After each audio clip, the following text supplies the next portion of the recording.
What's up, you guys? It's your girl Vanity here, and you know why I'm here. Love and Marriage Huntsville season 6 started, so I want to go ahead and jump right into everything and give you my review on episode 1 that aired last night. Now, before we even start the review, let's talk about the cast shakeup, right? So, Destiny didn't make the cut. She did not come back for this new season, which I'm not surprised because she was dreadful the last season. She's very, very difficult, and they said in the last reunion that, look, you don't want us film, you don't want to give us anything in your life, and she has a new man and she's not showing it. So I'm actually not surprised, nor am I unhappy that Destiny didn't come back, because Destiny, she doesn't really bring anything to the show, which sucks because I actually really, really like Destiny and I was really rooting for her. Unfortunately, I feel that if she had remained friends with Melody, which she should have played her cards a little bit better, she would have ended up staying on the show. So she got the axe. Why is Tiffany and Lewis still on the show, y'all?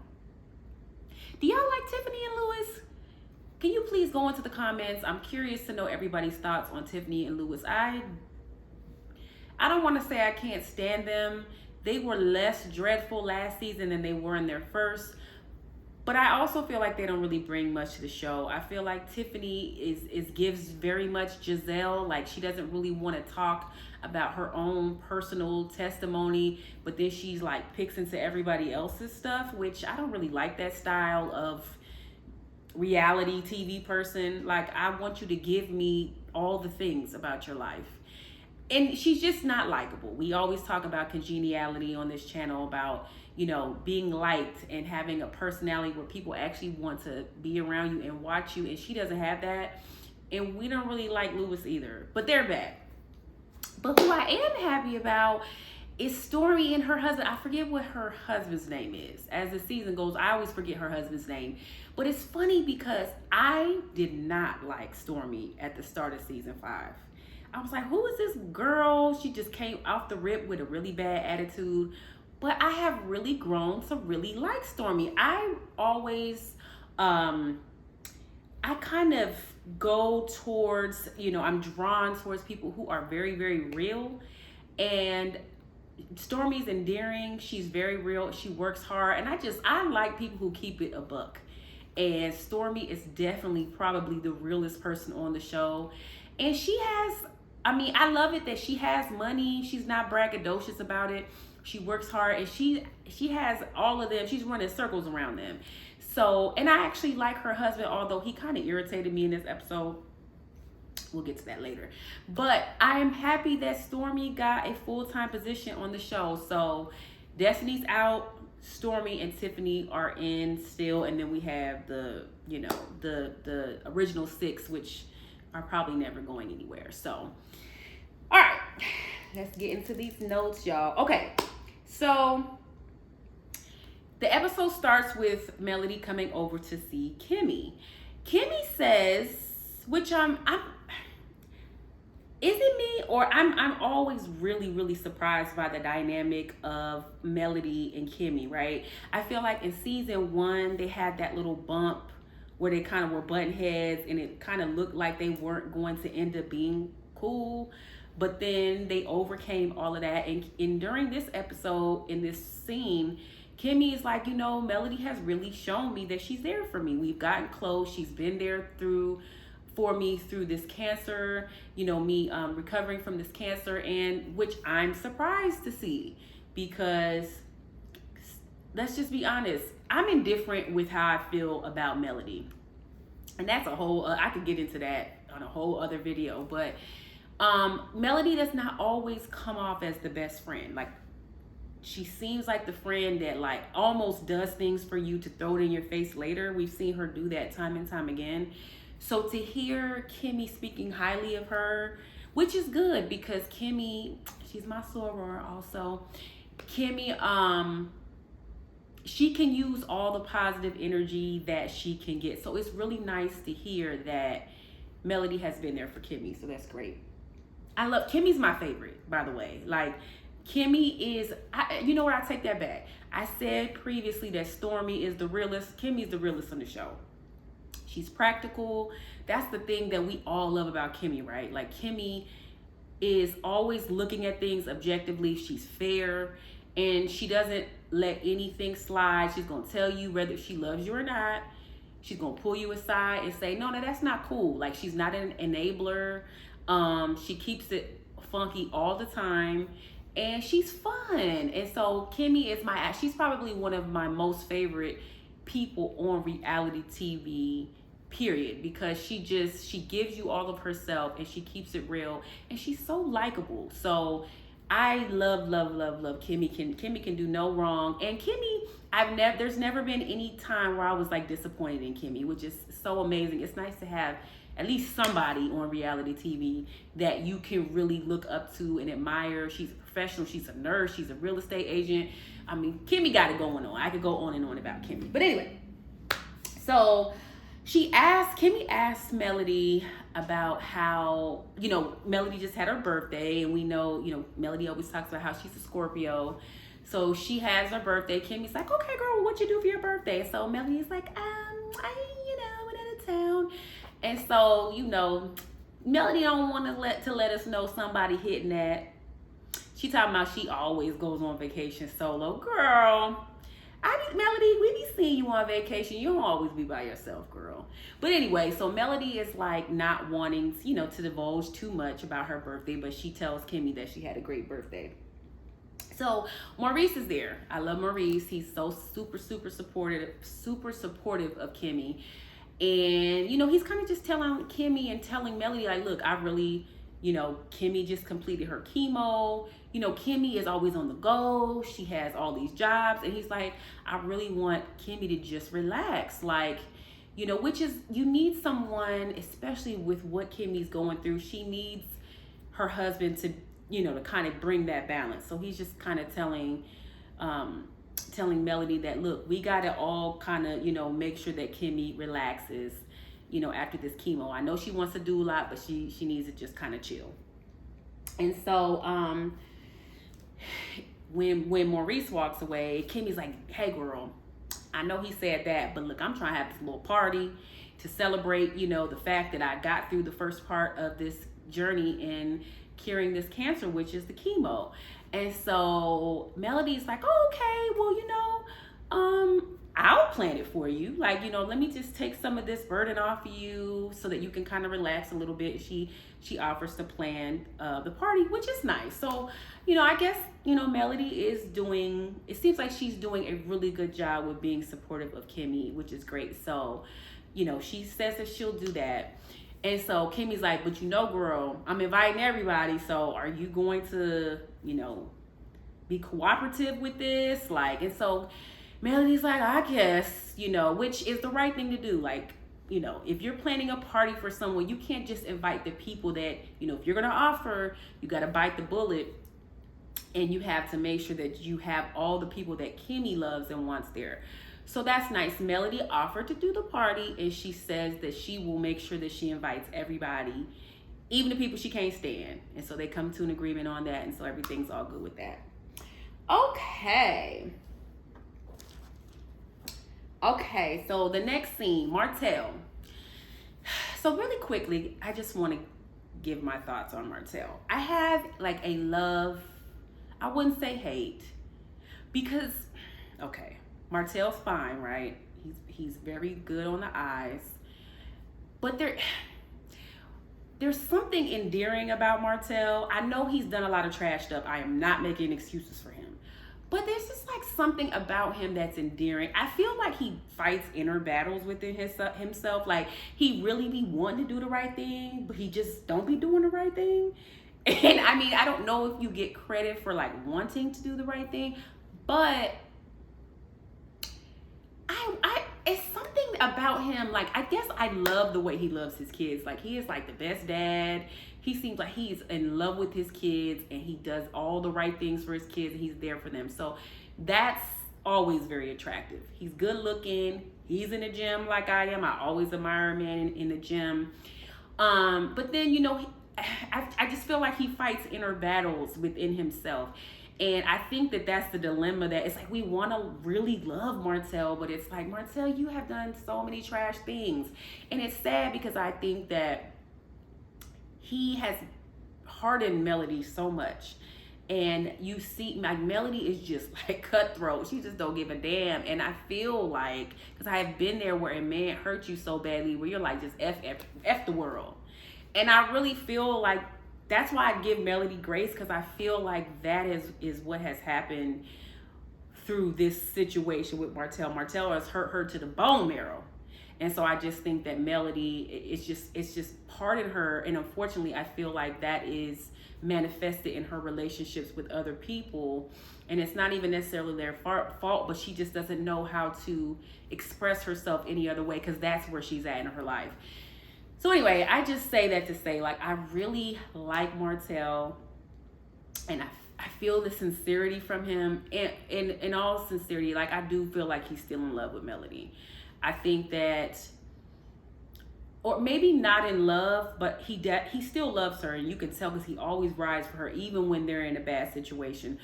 But he definitely misses his family, and you can tell he regrets what happened. But yeah, so that's just my opinion on Martell. It's like, I'm rooting for him, but it's like he be doing fuck shit. So it's so hard to root for him, but it's like you want him to win.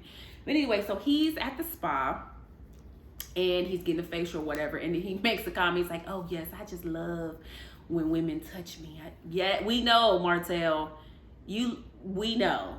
All the ladies have been touching all over you, and you've been touching on them too, making babies and all of the things. So we knew that. You didn't even have to tell us. We know you like your head to be rubbed and all that. We already know that.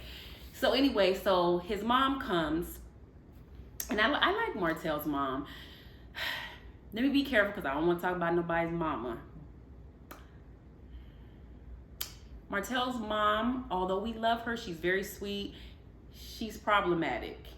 And I started to notice that last season, but she said something that I'm about to get to in this episode that just made me look at her like, okay, so now we see kind of why Martell is the way he is. But anyway, so he's talking to his mom, and, she's asking like, okay, well, what's going on with you and Melody? And he's like, well, ever since the trip to Destin, things got rocky, but we're working on repairing our relationship. We're talking, we're trying to be better co-parents, which I feel like that always happens with him and Melody, right? Like, they have a little while when they're doing good, and then bam, something happens, and then they try to fix it, and then bam, something happens, and then they act a whole ass fool on social media. Like, was maybe 4 or 5 months ago, both of them were acting a whole fool, telling all the business. Like, they got to stop that. And then it's just like a up and down, like, it's like a yo-yo, up and down, up and down. And so he was just telling her, like, he's trying to improve things and be better co-parents, which we all want for them, right? We all want them to be better co-parents. So then this is the part where I didn't like this, right? He tells his mom, Mom, you know what? Which I'm proud of him for this. If this is genuine, which we hope. He says, I think I'm gonna start therapy. And so his mom is like, what? Therapy? You don't need no therapy. You good. And I'm just like, and he's like, yeah, I want to be better. And I was so proud of him for that. But let's just unpack this for a second. Why Black people, especially older women and men, why do they have this weird stigma with therapy? Like, it's just rampant throughout our Black culture, and I feel like we are getting better. The people that are, 40 and younger, 45 and younger, I feel like we are changing things to turn the stigma around. But I feel like people that are older are so against therapy. It's almost like within the Black community, if you go to therapy, something's wrong with you. You got to be crazy. And that is not the case. There's so many things. I'm an advocate for therapy. I have been to therapy. I think most Black people should be in therapy, because there are so many things that have happened to you in your childhood that manifest in your adulthood, and it affects your relationships and your behavior. And sometimes you need a non-biased person who doesn't know you, no judgment, to help walk you through your emotions and give you strategies to make changes. So I'm very, very happy to see that he said that he is going to go to therapy because he needs therapy. And he should stay in therapy for some years. Because also, not outside of his behavior, all of that, losing your family, we talk about how it has affected Melody and the kids, but even though he caused it, I'm certain that has affected him. And so he needs to talk through that as well, because you can tell even on the last reunion, you could tell he wanted to cry. He just couldn't. And that has to be tough as a man when you feel like you got to be so macho and so tough you can't express your feelings. So just for him to go and let it all out, and maybe Martell, maybe talk to a black woman. Maybe you don't feel comfortable crying in front of a black man. I don't know. I don't know how men are with that. I think, actually, I take that back. I think you should go and talk to a black man. And hopefully you open up and really just let your emotions out, because you can tell that you need to. Anyway, I don't want to digress too much into therapy, but I just wanted to say that I was disappointed, and it was disheartening to see his mom discourage him from that. Your mother should always be an advocate for you if you want to make changes and improve yourself. Mothers should be the biggest cheerleaders for their children to do that, regardless of the age. So hopefully, if your mom ever sees this, I pray that it changes her mind about that and gives you encouragement and kudos, because that's a huge step to get into therapy. So that is excellent that you decided to do that. So I really loved that scene, and I love to hear you say that. Okay. Then we get to Stormy. We see her again. Forgive me, I forgot your husband's name. I'm going to, by the time I do my next review, I will know his name. But we see them, Stormy, her son is so cute. They're feeding the kids, and then, she's talking to her husband about, he was just she said she wanted to breastfeed him for a long time, and he's like to 3, and he's like, no, we need to stop breastfeeding him, which I understand that battle. I breastfed my daughter till she was like 1.5 years, so I know sometimes it's hard to kind of let that go. And she says, well, I want to breastfeed all of our kids. And he's like, all of our kids? I don't want no more kids. And so she's like, what do you mean? And he's like, well, you lost a lot of blood when you gave birth the last time, and I don't want you to go through that. And so Stormy was like, okay, I understand. That's understandable. You don't want your wife to put her life at risk. Childbirth is always a risk, and if she's already high risk, you don't want her to do that. So we get that, right? But then Stormy says, well, let's do a surrogate. And so he's kind of like, nah, I don't want no more kids. And she's like, well, why? Like, what, what do you mean? Like, she sincerely seemed taken aback.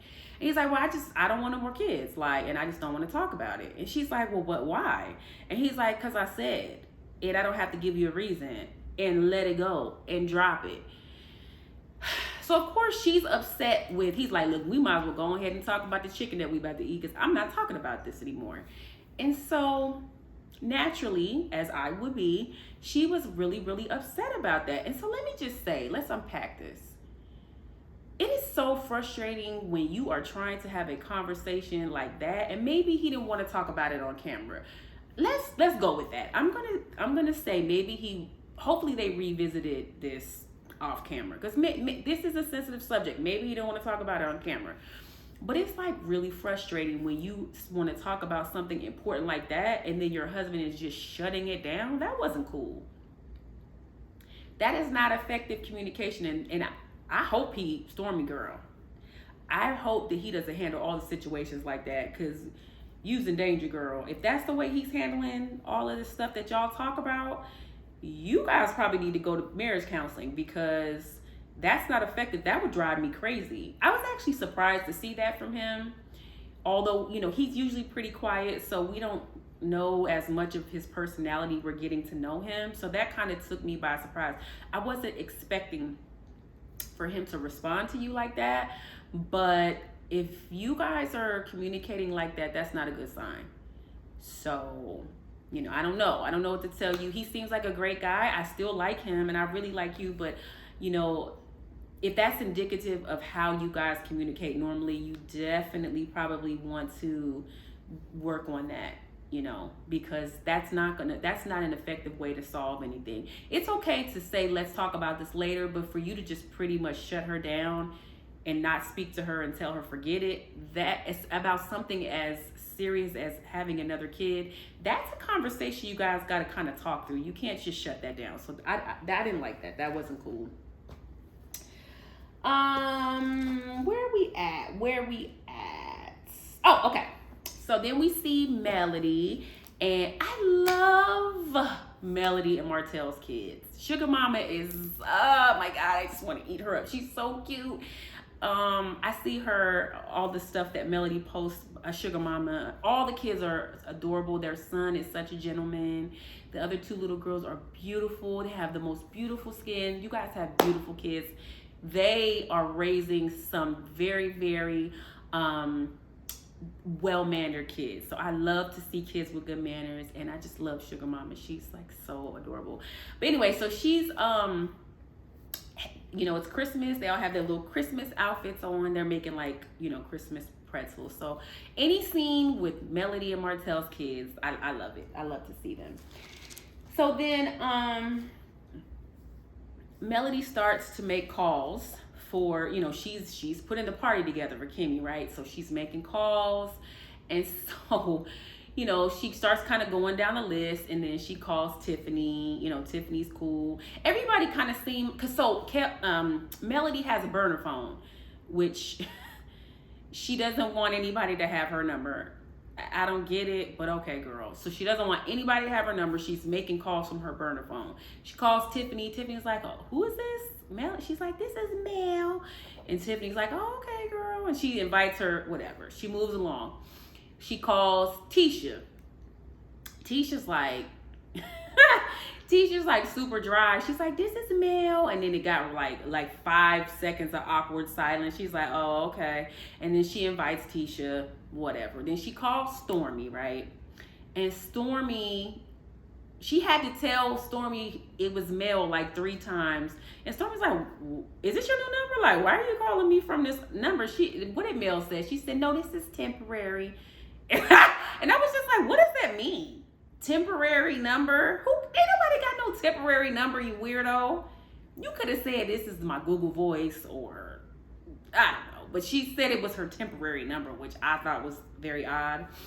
So, of course, Stormy, because I would have said that too. First of all, I don't answer numbers that I don't know. So I wouldn't even have, that would have went right to the voicemail. But Stormy was right. Like, girl, whose number is this? And why are you calling me from this? And what the hell is going on? That would have been my response if I had even answered it. So then she calls Martell. And so Martell's like, who's this? And she's like, this is Mel. And he's like, okay. And so they're talking. And then Martell is like, so did you do the prayer that I asked you to do last night? And so Melody's like, come again? Like, excuse me? And he was like, yeah, like I asked you to, say a prayer last night. Did you do the prayer at 10 o'clock? And so it's funny because Melody said that he asked her to pray about them getting back together, and he says that he asked her to pray about them being better co-parents. Y'all think he really be asking her to get back with her? What y'all think he be saying? I wonder, does he really like directly say, I wonder if he was like, Melody, let's pray at 10 o'clock about us getting back together. So here's what I think. I do think that in his heart, he wants to be back with Melody, but I think he's probably a little more covert with how he asks. He probably sends her, she did say in the past that he sends her pictures like, I miss us. He probably do be doing that. And he probably like indirectly says things, but like Martell he comes off as like he has too much pride at this point to like directly say to her, let's get back together. I don't know if he really be saying that. So I'm a little 60-40 on whether he tries to get with her. More 60% of him and 40, I'm not sure. But anyway, so I just thought that was funny because, you know, she be putting him on blast. Like, he really want to be back with me, but I ain't checking for him. And he be like, no, I ain't trying to get back with you. So I'm just wondering what y'all think. Because I think that he does it, but more of in an indirect way. So she rushes him off the phone or whatever. And she's like, well, I got to go. I got other calls to make. And then she rushes him off the phone. So then we meet Stormi's mom. Is it me, or is Stormi's mom giving y'all a little Mama Joyce-esque? Like, that's how she's kind of coming off in this first scene. But, you know, Stormi, we meet her mom, and she tells us that, you know, I guess she's in transitioning between nannies, and she says she asked her mom to stay at her guest house to help her be her nanny. Her mom accepts, so her mom has moved in and is helping her with her son, which is, you know, it's always nice. And so she tells her mom about the conversation that she had with her husband, where her husband like cut her off about, you know, him not wanting to have kids. And so I didn't like her mom's response to her. Her mom's response was like almost like she was on his side, and I don't like that. She was like, well, you don't know what he's going through. Maybe he just, you know, it's hard for men to express themselves, which is fine. But you can't shut down completely and like not revisit anything. Like, that's not okay to do that. You know, everybody expresses themselves in different ways, but when you are married, I feel like you are committed to communication with your spouse. Like, it's not an option to shut down and say, I'm just not ever talking about that, about having kids. Especially when she looked like she was taken off guard by it. That can't be the only conversation that they had. And so Stormi was kind of like, well, that's not fair, Mom. Like, what about my feelings? And her mom just seemed like she was like taking up for her husband. I didn't agree with that. I didn't understand that. And I think that her mom needs to be a little more understanding to her feelings. It seemed like her mom wasn't quite listening to her the way she should have. So I didn't agree with that. Okay, and then so we find out that Stormi's mom doesn't like Melody. She doesn't care for Melody, and that there have been instances where her mom was on social media, like in the comments, saying little things about like Melody's fake, you know, or some variation of that. And so I find that interesting. And then Melody's kind of like, or excuse me, Stormi's like, well, Mom, you need to stay off social media. Like, you can't speak for me. But I find it interesting. So we don't know the conversations that Stormi has had with her mom. She may have said something to invoke this feeling in her mom to make her mom feel justified in doing that, right? But I'll say this. It's interesting the fallout that Melody has had with all of her friends, minus Kimmi. And she still had a situation with Kimmi, but they overcame it. Melody has fallen out with Tisha 11 times. The situation with Destiny, her and Tiffany are not as close. And now we see her and Stormi.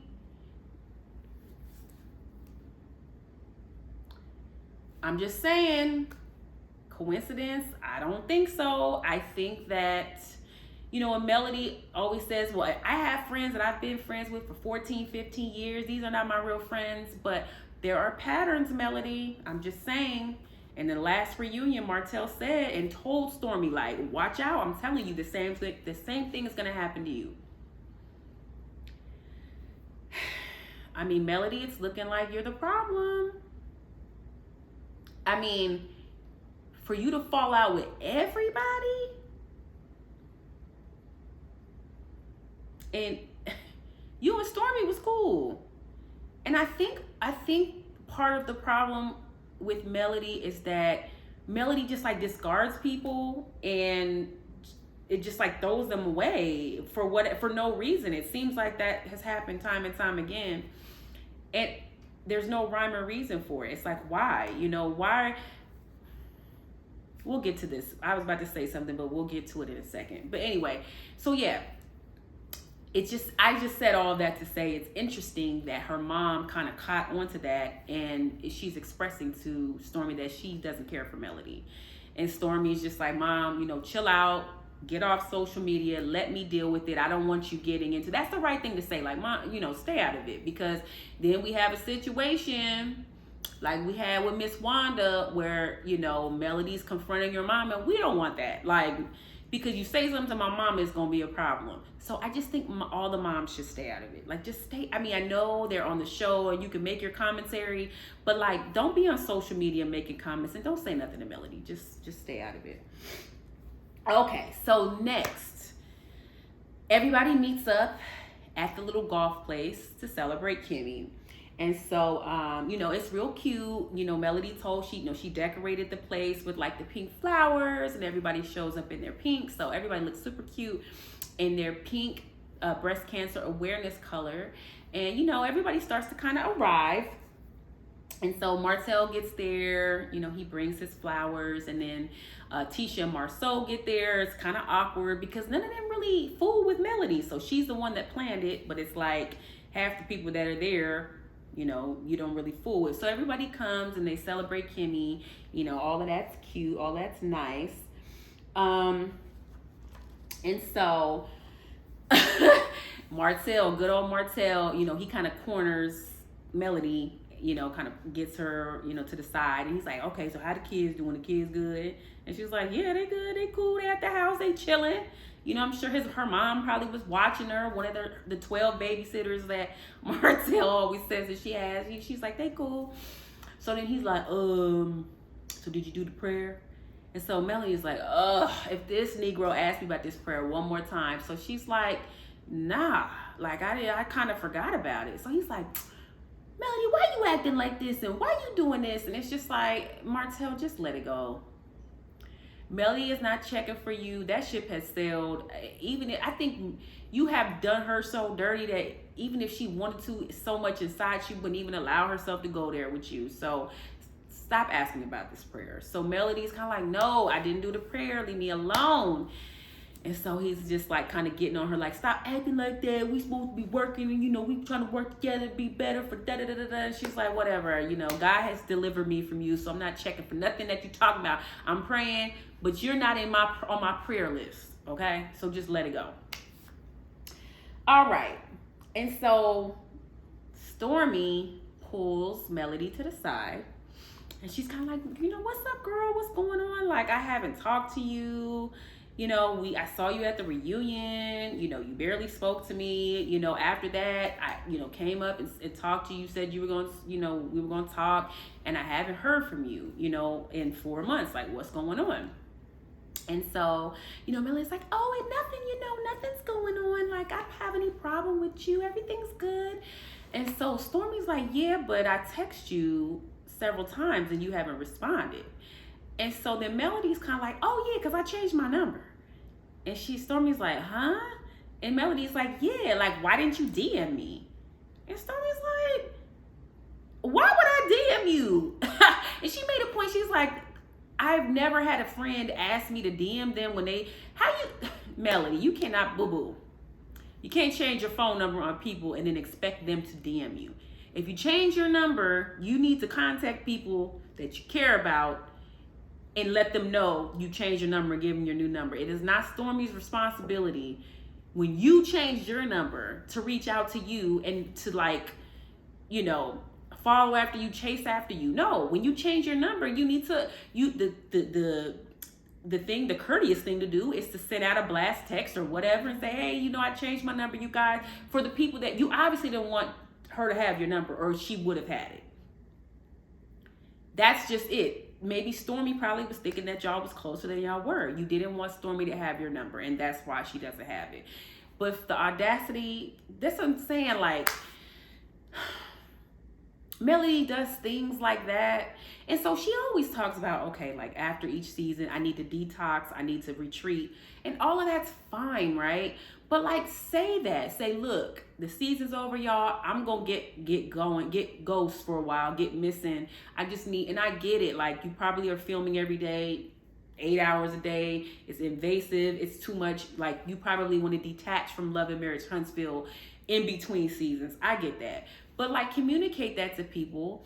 And then if you change your number, let people know your new number. It's just that simple. You can, that's unreasonable, Melody. You're not right for that. It's not okay. Like, and I haven't changed my number in years, but if I was to change my number, everyone who I wanted to have it would have it. So, Stormy, that tells you all you need to know, girl. You didn't have it because she didn't want you to have it because she don't really fuck with you like that. So that should give you solace. Once I found out she changed her number, I would instantly be like, oh, okay, I see what time it is. You don't really fool with me like that. Okay, cool. Like, for you to expect me to DM you, who does that? Melody, that was ridiculous. Melody, you have a hard time taking accountability for stuff, but you sound crazy. So yeah, that was crazy. So that was the end of the episode for the most part. And then they kind of show some previews. I will say that the first episode was, I give it like a 7, 6.5, 7. It wasn't that interesting, but some of the previews, it looks like it's gonna be a good season. You know, my girl, I love me some Sheree. Sheree's making some appearances, so I cannot wait to see how she's integrated into the group. We see Tiffany with her big mouth ass. She says something to Sheree. Tiffany, I can't. That's why we can't stand you, because just like the audacity. But Sheree gonna get you together. She's gonna read you and get you together, which we see her do that as well. So anyway, I'm excited about the show. I'll be reviewing all the episodes. This is one of my most favorite shows. Thank you guys for listening, and please like and subscribe to my channel. And tomorrow I'm going to be doing my review for the last episode of SWV and Escape, Queens of R&B. Again, thank you guys for being here, and like and subscribe. Until then, bye-bye.